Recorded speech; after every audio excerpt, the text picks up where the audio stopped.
Oh my God. So there's this. So check this out. Talking about no taxes. So PBD threw this out, and this is pretty wild. So tell me what you think about this. So PBD said, what if he uses tariffs? Obviously, everything's going to obviously go up, right? Because he's trying to force companies to stop outsourcing and start actually hiring Americans, right? America first. Okay. So obviously, the goods are going to go up, but you don't pay any taxes. Because you're making so much money off of the tariffs, off of every But we won't be making the money. We'll be paying the money. You as an employee will not be taxed. You don't have a reason to get taxed because of how much revenue tariffs are coming in. We're not going to be making money. We're going to be losing money with tariffs. No, that's the argument. Tariffs are pretty cut and dry. Oh my God! So I'm glad we're talking about this now. So there's this guy who's now gonna be the director of Treasury. I think it's Treasury. His name is, now that we're having this conversation, hold on, I got you. Where is this guy? So who foots the bill on tariffs? You think it's China? Where is tariffs? Here we go. Okay, can you go to tariffs and click on? I only have one YouTube video there. So this guy's gonna be the director of Treasury, if I'm not mistaken, and he's one of the bankers of No Sé Qué Bank. And the guy literally explains tariffs in the most basic form that I was like, this is phenomenal. Is it that one? That's one that says tariffs. Yep. All right, let's go.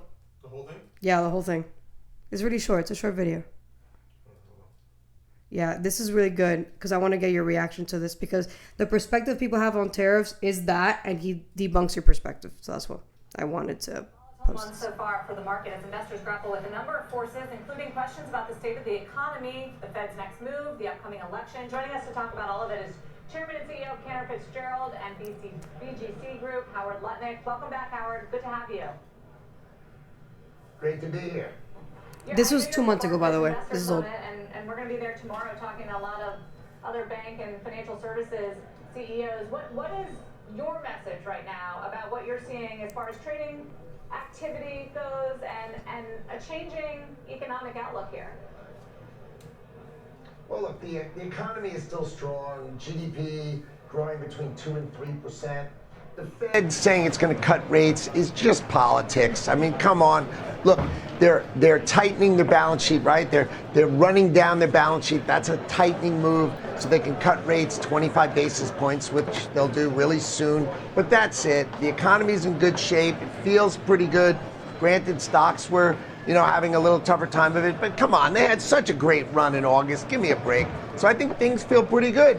I am surprised by how beautiful things generally feel. You know that it is not politics, the Fed talking about cutting rates. It's that inflation rates have come down toward target and that the economy is slowing and the labor market is softening. Come on, we were together in December, January, where I said the Fed's not going to cut all year and they'll cut in September just to look good before the election. I mean, okay, it's September and they're cutting and they look good before the election. But remember, they're tightening with the quantitative easing coming off. They're cutting their balance sheet, which is a tightening. They're going to cut rates 25 basis points, just like I said would happen. And that's pretty much it. It's not a real thing. There's no reason for them to cut rates when the economy is growing the way it is. They're just showing off, as I told you, a little tightening with their left hand, a little easing with their right, not really changing anything. We know what's been on your mind lately, Howard. You have been spending a lot of time with former President Donald Trump. You've campaigned with him at rallies. You have backed him and hosted fundraisers for him. When we talk to the business community, we are starting to get two visions laid out from both candidates. And the one thing I hear against Trump from business and investors is the tariff policy. 10% across the board tariffs, 60% on China will hurt growth, will hurt corporate earnings, and potentially stoke inflation. How do you answer your colleagues on that one? Okay, that is just not true. I mean, these other countries, they just torture us. Like, we can't sell a car in Japan, but the Japanese sell tons of cars here. We can't sell a car in Germany, and they sell cars here. Those are just examples. Look, after World War II, we set up a plan called the Marshall Plan, which the idea was our economy is so great, we're going to let all the countries of the world just take the piss out of us, right, just take advantage of us, and their economies will grow. It's 'cause But of our safety. economy is so strong, and we will export democracy. When did that concept really should have ended? It should have ended in And Reagan was actually 1980. before the whole I exporting think tariffs democracy. make I sense. actually disagree We with that, but should whatever. compare what people tariff us and put the exact same tariffs on them But he's and not. make it equal. You want to stop us from selling cars? Don't sell cars here. I Exactly. think what you'll see is domestic car production explode because we'll either He's deflecting. sell more cars here He's not or the answering the question, Japanese right? and Germans will have to get a chance to buy a Ford. Finally, it's amazing what we've done to our own companies. We've got to unleash American ingenuity. It'll drive growth in America. I think these arguments are just dated. They're 1980 arguments being said in 2024. I think balanced tariffs, you tariff us, we tariff you, makes the most sense. And how we deal with China, I think is a whole nother kettle of fish. Yes, agree. But look, if we put What? There we go. I had your mics muted because you guys talking over the video didn't. You Sorry. Hear what the guy was saying. My bad. Very good. Okay, it's a tax as a tool to get them to play fair. If we're importing your cars, why can't we export our cars to you? Why are you making money out of us and we're not making any money out of you? How is that a fair trade? So you put a tax on them, right? That means that they have It doesn't have to be a tax if they play ball. But that's literally what a tariff is. Yes, but okay, but he's not trying to tax you just to tax you. He's trying to say if you don't spend as much money as we do on our products sent to you, we will tax you. So take your pick. Either you get taxed or you play ball. It's any imported good, right? So any imported good, the person that pays that bill, is it China or is it the person that's importing that good? It's both. It's You're the using person- that's what they want you to believe. If you look up, dude, Yes, Friedman, yes, okay, Friedman yes. was Okay. a libertarian economist, and he will disagree with you. He's saying you're It's- factually incorrect. That's It's not both, a tariff. Okay, yeah, sure. It's both, but you can't look at it that it's only both because It is both. Yes, because it's China, right? So if China's getting taxed, you would think that they're just gonna take that like openly? I mean, Do you not think that they're No, gonna then they send it to will- the other side? they will literally. I mean, honestly, I don't think they really have a choice because they depend on us as much as we depend on them. You know that raising tariffs can literally cause a trade war? If that's the case, why are so many economists from the Clinton times have been saying one of the greatest? I don't Because know if China's you've getting ever heard. power. I don't know if you ever heard of Milton Friedman and his actual things, Yeah, but yeah. he's one of those, and he's a libertarian. He's not a Republican. He's a libertarian. He's always said you should use tariffs. Tariffs are 100%. not bad, but you're using them in a way where you're not supposed to. Like they're tariffing China. The same tariff that Trump put on China, they didn't take them off. But he wants So to the raise Demo- tariffs now. But Even more. yes, and it's gonna cause more but we're inflation. okay with that if you're going to again import American But we're gonna be the ones hurting. manufacturers. I don't think so though. I really don't think so. So I you have to think follow that's the money. fear mongering is Okay, what right. what I think that is. But the thing is that it's not fear. I don't read media like that. So I try to read as much as like I read the full circle. I don't go just right or just left. I don't just go center. I try to read as much as possible. For me, the way that I understood tariffs is that the consumer at the end of the day is gonna land with it because just follow the money. Literally just okay. So you're a business owner, and you pay China to make. I don't know, let's make a perfect example of the people that would stand outside Donald Trump's rallies. They would sell shirts. Where do those shirts come from? They come from China. He didn't make those shirts. The business owner didn't make those shirts. He told China to make those shirts and then he bought them straight from China. He's importing those goods from China into the US. China's not paying any taxes on that. It's them because Okay, but China's what I'm going to saying charge is them. they should. That's what he's saying. That's Yeah. that's what we're But saying. by raising tariffs, the business owner is going to pay that bill, and then he's not just going to take that blindly. He's going to push it onto the consumer. So the consumer, instead of paying $10, is not paying $15 because of the tariffs. Because they raised it on China. I think that it's easy to assume that because you're taxing China, the manufacturer, that the person buying it. What if we actually don't work with China as a manufacturer and we have manufacturers here Oh, for sure, but That's really the goal. Yeah, 100%. At the end of the day, But that's you not gonna have to push that start goal. somewhere by taxing them. You got to start somewhere. You have to generate revenue. Mexico's doing it. Mexico's been using tariffs. 100%, but not as if high it's working for them, why can't we do it? because they're not pushing it as high as they're doing to China right now. And by doing that, what's gonna happen is that it's gonna mess up our. I mean, I hope it doesn't. Obviously, it's not like I'm advocating for the worst case scenario. I'm just telling, like I'm just seeing, from my perspective, that's what I see. Do I want the best case scenario? Obviously, if we can have that and we bring everybody that like Apple and Gap and all these other motherfuckers that are outsourcing all their shit, if they do it all here, fantastic. Does that also mean that things are gonna go up in price? 100%. No matter what happens, either way, prices of things are gonna go up in price. One, because of tariffs, or two, because they move over here to the U.S. Either way, everything is gonna go up in price, no matter what. I think that Because everything is made in China right now. if you make good deals with every company when it comes to importing and exporting, you wouldn't have that problem.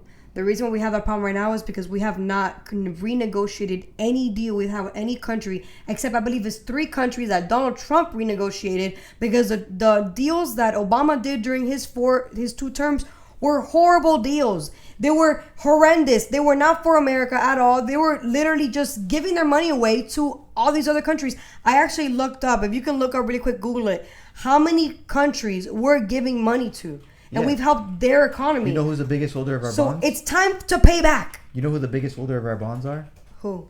Japan. China? Japan. Oh, I was like, China? Japan literally has us by the balls like this. Yeah, but they don't have as much as a surplus like China and Germany. China and Germany have a humongous I'm surplus. talking about strictly bonds, like bonds that is literally debt. And that's you know how messed up that is, because we help their economy. Yeah, 100%. So it's like it's time to pay back, bro. I'm sorry, it's time to pay back, and that's what this is all about. So But by paying back, that's fucking our economy up. We're providing foreign aid for over 150 countries. Yeah, because we sell our bonds. Yeah, that's not. But acceptable. we're the central, we're the reserve currency. But it doesn't mean we should be humanitarians and just like this But is that's not what it business. means. That's what it means to be a. This is not business. This is what it means to be a reserve currency, though. Like, but I have no problem if you're gonna invest in other countries where you're gonna make money out of it. We're losing money. We're making money off that too, because they're using the dollar. Yeah, but not really. If we're in debt, not really. Yeah, but because we fucked up. We're $35 trillion in debt. I don't see how But that's that has nothing beneficial. to do with that. The reason that we're in debt is because of our own fault. That's Well, credit card debt. Well, it's credit card debt, and it's not mainly credit card debt. It's the amount of Yes. spending that Congress It's has mainly been credit doing card for debt. like ever now. It's mainly credit But card even debt. before that, it was still because we were spending And who spent too the much most money in money? Congress. Trump or Biden? Before that, it was Obama. So Trump or before Biden? that, it was Bush. Trump or Biden? I don't know who. Trump. Trump spent more money. I mean, Without he had counting a COVID. pandemic. I knew they were going there. Without counting He had a COVID. pandemic. Without counting COVID, he still spent more than Biden. Okay, I doubt that. I can pull it up. I really doubt that. I can put it They up. spent trillions of dollars on just the infrastructure bill alone. They spent trillions of dollars on a bunch of bills. I really doubt that. That he spent. That's a Fed site. I can show you. Yeah, I doubt that. Right now, the debt is $36 trillion. 36 Yeah. trillion. Okay. And about Who spent more money? Who spent more money? 3.25 of that is national debt. Yeah, credit that's card nothing. Debt, credit card debt. That's Only what I'm saying. 3% is credit That's card what I'm debt. saying. That's Okay. nothing. The majority of a debt is Congress spending money. It's not credit card debt. Even though it's still pretty bad. We need to be better at freaking. But during what year did he spend the most? No, I don't care Non-COVID, about the years. I'm talking about 4.8. 4 years. They both have 4 years. I don't know why this is hard to believe. This is This the is White a- House. This is from. Yeah, you can't. AI that, please. I don't even trust that. You AI can't. that, really quick. Yeah, so a major part of the debt is coming, which is 26.5 trillion, is debt held by the public, which means debt that is treasury securities owned by individuals, corporations, foreign governments, and entities outside the federal government. Yeah. Most of the debt is coming from that. Yeah. Okay. All right. Can you look up really quick what administrations spend the most money? Because according to the White House, Yeah, so the other higher portion is 12.1 trillion, which comes from intragovernmental holdings. consisting of Treasury security held within federal government accounts, such as the Social Security Trust Fund and the Federal Employee Retirement Fund. Which you're planning on cutting. I really doubt that. I think that, again, fear mongering. They're not going to do that. They're not going to do that. He literally ran on, we're not going to tax your Social Security. Now they want to use, he's going to cut Social Security. Like, bro, come on. Come on. Use common sense, bro. Why would he run on a thing and then do so? It doesn't make sense. It doesn't make absolutely sense. Look up really quick who spent more money, the Biden administration or the Trump administration, even though it's technically not really 100% fair because he had literally a pandemic where, every state really spent a lot of money to... So the biggest portion was corporate debt, you said? Yeah, corporate debt and non-governmental debt. Yeah, corporate debt. I mean, I was still kind of right. That's pretty freaking bad. I was still kind of right. I wasn't fully right because I thought it was just like people debt, but no, it's corporate debt. But it's still it's very that actually is Elon Musk. That's corporate debt. He bought just Elon Musk. I'm saying he's the biggest part of it. He bought Twitter off debt. That's that. But that's what that. They all do. Exactly, but it's 44 billion. Robert Kiyosaki literally says, in order for you to become rich, you have to get into debt. I understand, literally. But he got into debt with fake money. But that's what a loan is. It's fake money. That's literally what a loan is. No, I'm talking about the stock that he uses collateral, which is already fake money. So he used fake money to get fake money. Isn't that genius though? But you have to give the guy credit though. I understand. But don't you see where it's messed up for the government? That the government is completely cut out of the equation. The government that is supposed to be providing... How much money does NASA spend on their... Very small. Organization. Very small. I think they need to completely destroy NASA. NASA, you're nuts. Okay, real quick, before you move into NASA, before you do that... SpaceX is doing NASA's job. Before you do that, let's talk about, you asked... Hit me. Okay, go. More. Let's go. Trump or Biden administration? So, under the Trump administration, federal spending grew significantly, especially during the COVID-19 pandemic, peaking at $6.5 trillion in 2020. The Biden administration continued high levels of spending, maintaining about $6.8 trillion in 2021 and $6.9 trillion in 2024. While both administrations spent heavily, Biden's spending has remained higher overall post-pandemic.